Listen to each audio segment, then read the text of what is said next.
So this next adjustment we're going to do is what's called a side posture adjustment, or a lumbar roll, or a lumbar adjustment. So patient position's very important. Right here with your head up.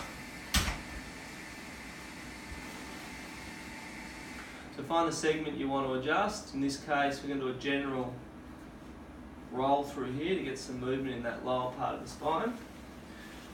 So right around, bring it down, and straight through there. So we got a very good release through here. Now that's moving better.